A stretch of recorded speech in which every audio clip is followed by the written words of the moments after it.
I've been thinking about this for a while. There are people who grew up without parents, and there are also people who grew up with parents but felt completely alone. And if you recognize this, you probably didn't grow up with much real understanding, support, or attention. Like you were shut off for most of your life. You probably learned how not to say too much, not to take up space. Your opinions were not valued, sometimes not even heard. You were dismissed and your needs were ignored. Like you were a burden for even having those needs at all. Like your existence itself was already too much. So at a very young age, you probably learned to rely only on yourself.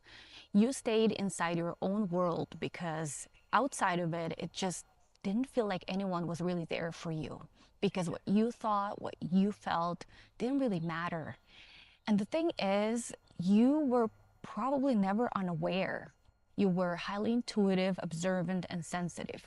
You could sense things, read people, notice what wasn't being said. And every single time you spoke or acted from that place, you were dismissed and shut down. And over time, something in you just went quiet. Most people know what physical abandonment looks like, a child growing up without anyone to come home to. And there is a lot of grief and pain in that. But also, there is clarity because the child knows that someone is missing. There is no confusion about why this hurts. That is why emotional neglect is harder to recognize because parents are present. You can see them, they're in the room, like everything looks fine. But no one leans in when you speak. You say something and it falls flat. You feel something and no one meets you there. And when that keeps happening over and over again, you don't just feel ignored and unseen. You start questioning if you even exist. And it can look small at first, like you spend the entire day drawing something as a kid. You're excited, imagining the moment where you're gonna show it. And when this drawing is done, you walk over, hold it out, and no one reaches. No one even looks. It just falls on the ground. And in that moment, something inside you falls too. Your heart drops. Or you share something and no one listens. No one is even looking at you. This is such a strange feeling. Just silence. And a child is not built to interpret silence as people around me have limited capacity. A child interprets that as something in me is not worth responding to. There is research from Harvard on this. I added the link to the description. So children who grow up with consistent emotional neglect often carry an internal conflict that is much harder to make sense of than those people who experienced physical abuse or abandonment. Because when someone abandons you or is clearly hurting you, then the pain has a direction. You know where it is coming from and you know why it hurts. But when someone is there and chooses not to respond to you and your needs, then there is nothing specific to point to. And that's when your mind starts to go inward and it lands entirely on you. This is what makes this so insidious. You don't even question your parents. You question yourself. Am I too much? Am I not enough? Do I even exist? Am I worth responding to or not? Why? And sometimes both emotional neglect and abandonment happen at the same time. And naturally, you start adapting to protect yourself, often in ways you probably don't even notice. You stop sharing things, you become quiet, withdrawn, and aloof, or you go the opposite direction.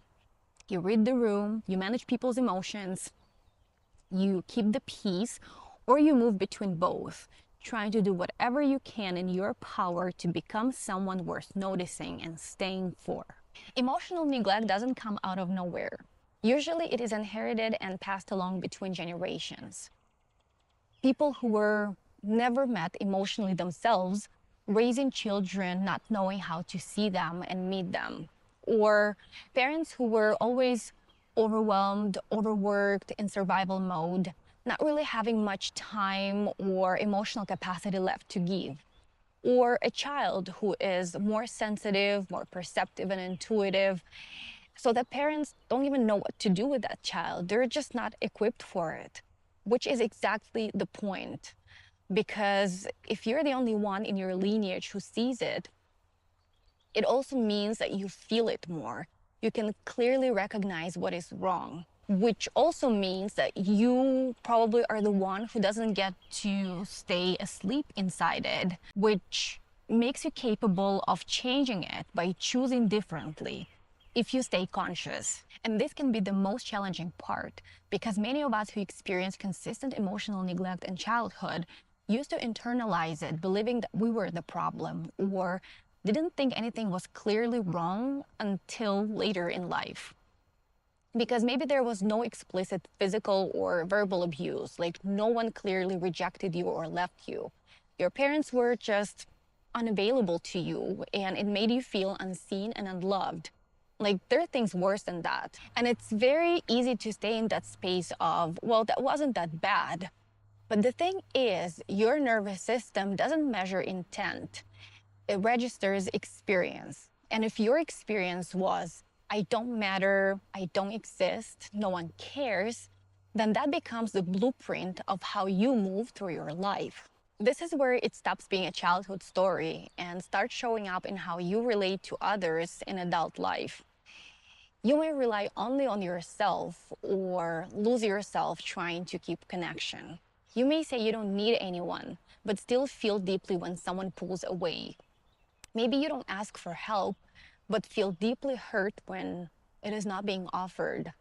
You may be very intense with others or completely shut down or withdrawn. And sometimes you can be both. And you may crave closeness, imagining what it would feel like to share your innermost self with someone, to be truly seen. And then when it starts getting real, a part of you wants to run for the hills. Like, you feel something, interest, desire, a pull towards someone. And then almost immediately, this deep shame for even wanting them. Like, you're too much, too needy. Like, you shouldn't feel that way. It makes you feel weak and losing control. So you act cold, distant, detached, pretending like you don't care, even if you do, usually pushing the other person away or completely disappearing. Or on the other hand, you may be chasing inconsistent people because something about them feels so familiar, just like home, even if it hurts. You know, for me, one of the signs of neglect that I resisted seeing in my mid-20s was how I reacted to people being late. So I had this 10-minute rule. If they don't show up, I leave. And on the surface, it looked like standards, that it's a matter of discipline, respect, and time. And it is part of that. Until I started noticing that the intensity of my reaction almost never matching the situation. If someone was more than 10 minutes late, I didn't just notice it. Like, something in me would literally drop. I would leave, ignore their calls, or I would pick up the phone and say something angry that I would later regret. And I couldn't understand why I was doing that and why I felt this way. Then I started remembering uncomfortable things I hadn't thought about in years. Always being the last one to be picked up from daycare, waiting and wondering if anyone would ever come, or coming back from school when I was 8 and no one was there, and me standing at the closed door, terrified, not knowing what to do, knocking on neighbors' doors, asking to use their phone, feeling forgotten, abandoned, like I wasn't important enough to remember that I even exist. And once I remembered that, the reaction lost its intensity, and I just started seeing that as information. And information is what helps distinguish truth versus trauma, because someone being constantly late, ignoring, or avoiding you can still be a problem that is not always yours to fix. Inconsistent and inconsiderate behavior is still a real thing, and it's on them. But the signal for you is in the intensity of your response. If it is immediate, sharp, and overwhelming, and if you completely shut down or disappear, then it is very likely that you are not just responding to that specific moment, but reacting to something deeper. And both can be true at the same time. Their behavior can still be off, and at the same time, your reaction can still be a trauma response. It can look like this. Going silent when you're deeply hurt is not always manipulation. Sometimes it is protection, because for some people, it's the only way not to say something that they would regret later. And pulling away is not always avoidance. You may withdraw not because you fear closeness, but because you don't. So you open up, not expecting to be ignored, avoided, or left on red for days, because that's not how you show up for people. So your system registers the other person as unsafe, and you instinctively pull your energy back to protect yourself. And protecting your heart matters because everything you do flows from it. The issue arises when we're not aware what we're protecting ourselves from: closeness or inconsistent behavior or something else. This is where the real work starts. Not automatically blaming yourself and not excusing the other person, but actually seeing what is really happening here and why. Because if you don't walk away from what feels unsafe and inconsiderate, you continue the same inconsideration and neglect toward yourself. That moment when you start overriding your own needs or over adjusting, when you push through confusion and exhaustion and you don't listen to what your body is telling you, that is not discipline. That is learned self-dismissal, and it can show up in people and situations. I had a moment like this not that long ago. It was last year when I just started this channel. And I remember I went out filming early in the morning as I planned. And from the very beginning, nothing felt right. I was just feeling off, rushed. Nothing was flowing. And on top of that, when I made it to the forest, there was a leaf blower going off nearby, and it was so loud that my entire system got overwhelmed. I couldn't focus on what I was saying. I couldn't even hear myself think. I was so frustrated and so irritated. And instead of stopping everything, I pushed harder until I hit a meltdown. And I remember I heard myself saying, "Why can't you just be normal?" And I caught it. You see, I always felt different in my family growing up, but I never saw it as a problem. So that's how I knew that this voice wasn't mine, but it was familiar. I had heard this voice all the time growing up. And that's when the realization hit me. I was doing the same thing to myself, the same neglect to my own needs. And then I thought, if that was a child feeling that way in front of me, would I push her like that? Would I treat her that way? And that was the moment when I packed everything and I left. I grabbed a nice breakfast at a cafe and rested. And then I came back the next morning and everything just flowed. That moment is what people mean when they talk about reparenting your inner child. Becoming the kind of parent for yourself that you desperately needed as a child, but never had. And that realization usually comes with grief, because you can see clearly what was missing and how unfair it was. But on the other side of that, there is also freedom in knowing that you're no longer dependent on someone else to finally give you what you needed. You know, they did what they could with the awareness they had. And now that you see that, what do you choose to do with your awareness? That's where the real work starts. And part of it is acceptance and forgiveness. Then shifting a relationship with yourself first, not other people. Many people are trying to do this in reverse. They're looking for better partnerships, better relationships, not realizing that the pattern is still running underneath, recreating itself. The next layer is learning how to create space between what you feel and how you respond. Not suppressing it and not acting on it immediately, but just holding it for a moment without reacting. Viktor Frankl wrote in his book, Man's Search for Meaning, that between the stimulus, what happens to us, and how we choose to respond, there is a space. And in that space lie our power and freedom to choose our response. And what you do inside that space starts changing your patterns. From there, it becomes strategic. If you lean anxious, then you learn how to self-regulate and soothe yourself instead of outsourcing your stability to someone else or spiraling because of distance.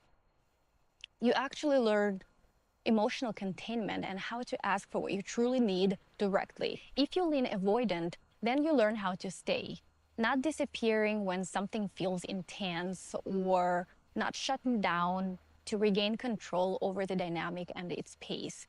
You're learning how to stay present without closing off. And if you're somewhere in between, you can recognize both patterns, reaching and pulling away. And that's where consistency matters the most. But still, underneath all of that, there is the same core that doesn't change. You learn to see your own needs, take them seriously, and meet them yourself first, and then with people who you trust and feel safe with. And if you're the one in your family who sees the pattern and feels responsible to heal and break it, then it's not just about your relationship with yourself or others. It is about who you choose as your partner. Because before or during healing, you may be drawn to the same inconsistent, emotionally unavailable people recreating the same emotional neglect you've known. And even if you try to make this work by over adjusting or not asking for too much, the reality is someone who is unavailable to your needs won't become suddenly emotionally available for your kids, because someone who avoids their own emotions doesn't know how to handle those of other people. So even if you're doing the work, but build a life with someone who hasn't done the work or isn't willing to, because one person doing work is not enough for two, and then you bring kids into that, then you'll recreate in them the same emotional conditions that you came from and spent years unlearning. So the cycle continues. It's no longer personal, it is generational. And to break that cycle requires both how you show up and what you refuse to stay and participate in. When you walk away from something that doesn't feel safe, you're not just parting ways with a situation or a person, you're breaking a pattern. It means that you are bravely and actively resisting your instinct to stay attached and connected in favor of doing what is in your and collective highest good long term. Even if it hurts, it may feel impossible to do because choosing what's familiar will always feel easier. That's why so many patterns continue. So if you find yourself in that push and pull, hot and cold, close and distant type of dynamic, maybe it is time to get off that roller coaster, because you deserve mutual and supportive connections where you're both on the same page, all feet in, clear where you stand, safe enough to finally heal. And that means not staying in connections that leave you confused, deprived, left out in the cold and unseen. Because you already grew up feeling unseen. And you probably spend so much time hiding so that you don't have to feel it ever again. So maybe it's time to stop trying to get others to see you and become someone who stays with yourself, even if it's easier to disappear.